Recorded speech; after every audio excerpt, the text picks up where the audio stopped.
Hello, everyone. Today I'm here with Scott, who is working with Manor Games to produce his Maximum Apocalypse role-playing game. So the idea of the game, the setting, is that all the apocalypse that you've heard of, whether it be the rapture, the aliens, the robots taking over, the undead coming to life, all that's happening at once. Am I correct? Yep. Correct. Yeah, it's all happened. It's all happened/happening at the same time. Tell me the details of your Kickstarter. I know some role-playing companies put out like a core book. Some do, like D&D does the like player's guide, monster manual, DMG. What can people expect when they check out your Kickstarter? Well, Mike had this. We've had some like novel ideas, some original ideas, or things that we think would work really well come out in the process of planning and making the Kickstarter. We decided that instead of having just one book that's like everything, the player's handbook and the monsters and the GM guide, we decided to sort of split that up into 3 smaller, trade paperback or comic book sized books, and have them independent so that a player could be like, you could have one set for like the whole table and have a player using the player's guide, right?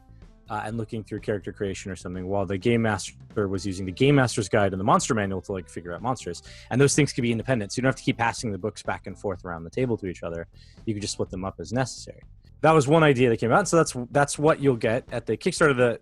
There's the idea to buy just the core book, or buy the core book and monster manual together, or buy all 3. And you can have them as PDFs or as physical books. Those are the tier options essentially. And then the other sort of novel thing we're doing is that we have instead of having just a GM screen where the GM has information, the screen is actually useful for players as well. So the screen that's the GM screen is actually a player screen too. It could just be like a player mat or something that the players have to reference, like their reference materials.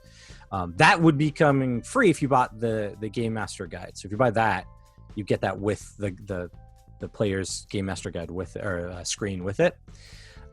So that's an incentive for players who want to just have that screen too. They can just buy the GM's guide and then they get it for free, or wait for everything to be out and published and physically available in stores and then have to buy the GM screen separate. But right now, like in the Kickstarter, if you buy the GM's guide, you're going to get the screen along with it, sort of included. What characters can we expect to play in this game? Well, the game has a couple of archetypes. The characters are really customizable. You make them through your choices, but the main archetypes that you'll find are firefighter, gunslinger, hunter, mechanic, surgeon, priest, scientist, veteran, and thief.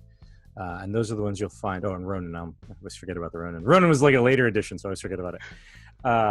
But no, so you have these different archetypes, and they all have their different like strengths and weaknesses. Like first off, they all have special abilities, right? But they all have skills that they have access to be proficient in. Those are just the things that you do. But essentially, those archetypes sort of mold and bend as you need them.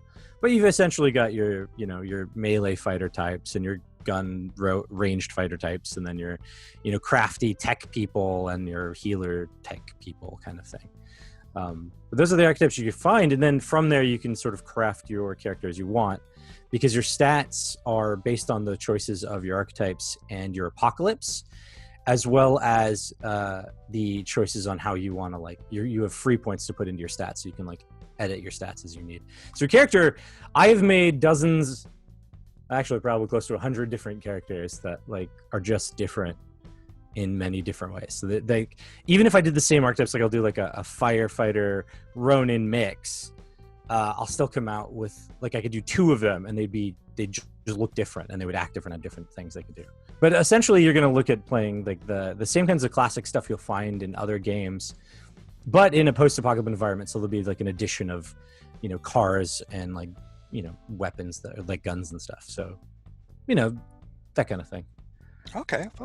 So usually for game masters, they always are worried about jumping to a new system because of rules.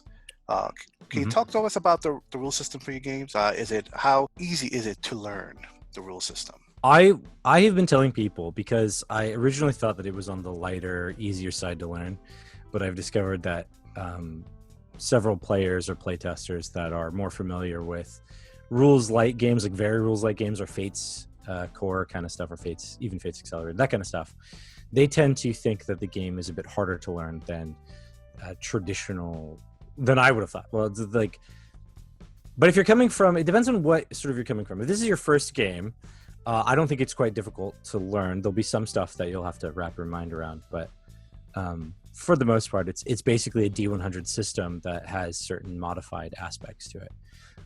For example, your skills all don't have their own independent stat numbers as much. They're based on, like, the numbers for the thresholds for succeeding or failing your roll are based on the stat they're based on. So an intelligence-based skill like medicine is based off of your intelligence stats. So whatever that is, that's your threshold to succeed.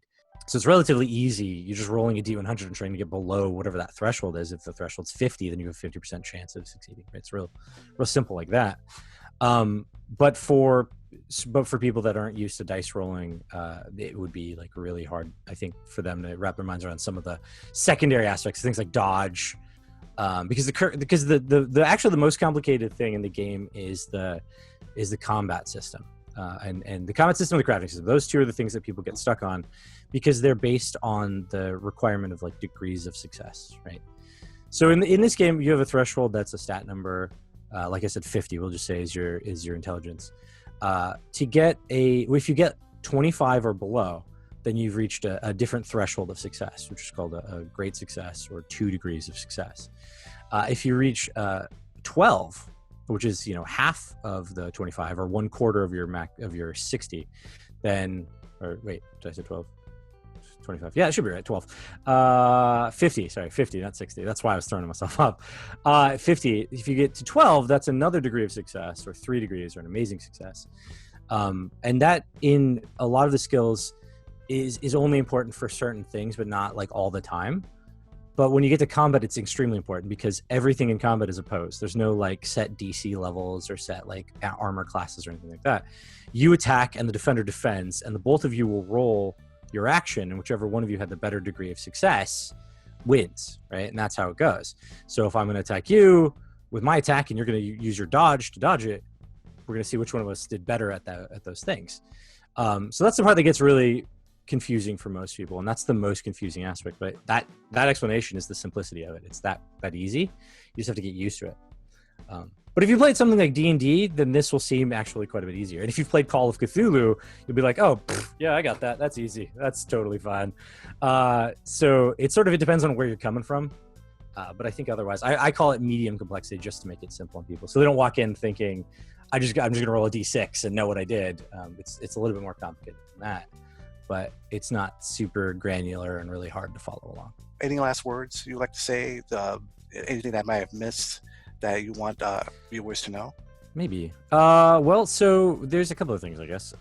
One thing I think that we might want to mention is that, like, the way that the all of the apocalypses sort of meld together, if you were a person who wants to figure out if you want to play this game or not, or run this game, it's basically like a big toolbox, right, for game masters. You can sort of pull monsters in whenever you want. So if you have, like, if you're getting really bored with zombies, that's fine. It's like, just throw in some aliens or some robots or whatever else you want to, like, move on to, because they exist. And if you want to create your own monsters, because already they exist, they're out there and people are doing them. If you want to create your own, like, maybe I created one supernatural entity for a pre-made adventure that I'm going to be running tomorrow.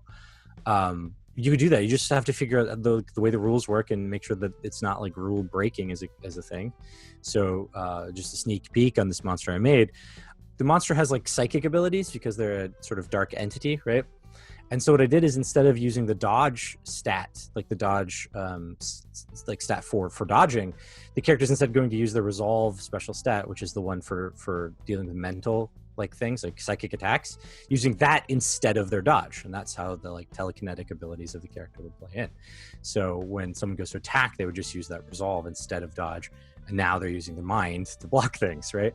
So easy. So that's the kind of stuff you can just play around with that. It just becomes like a big like toolbox to like grab things. Be like, I'm gonna pull in some Draculas, some vampires, just mix it up. We're gonna play vampire. This was Mad Max and now it's Vampire Entity. Like that's how this is going. So that's the cool thing about it, is that it just translates easy to mixing it up and doing various different things that are post-apocalyptic as you want to. Excellent. Excellent. Yeah, that's probably the major one. I mean, The character sheet that we have is pretty awesome, but I like it. I just like it. But that's if you know anything about the Index Card RPG and like Runehammer Games, and Brandon Skillhelm, he's actually the one who made our character sheet. And I feel real bad. He had to do a lot of work to make it because I have so many boxes. But he did a great job. And so like there's some the character sheet, the core character sheet, you know, a lot of games you get like the basic character sheet's kind of lame, and then you go find the fan made ones because they're pretty cool. This is actually a pretty cool character sheet right out of the box. So I like it. And that's just my last thing I throw up on that one. It's not a boring. If you had it in front of you, somebody's not just gonna be looking at it and be like, "That game looks boring." No, they're gonna be like, "Whoa, that's kind of cool. What is that?" Right? And that's how it plays out. June 9th, this will come out of Kickstarter. Yes. Where else online can people find out more information about this game? Well, I mean, it's easy. If you go to rockmanorgames.com, there's a whole section on the RPG. I think it's really just right now still saying, "Hey, Kickstarter's coming soon." But when the Kickstarter is up, I think it will change to say, "Here's the Kickstarter," right? And then when it's out, it'll be like, "Here, you can order it, pre-order it." Like all the other games that are on the website. You go to rockmanorgames.com. Thank you so much for joining and discussing about this. I'm really excited about it, and I wish you the best and great success in this Kickstarter.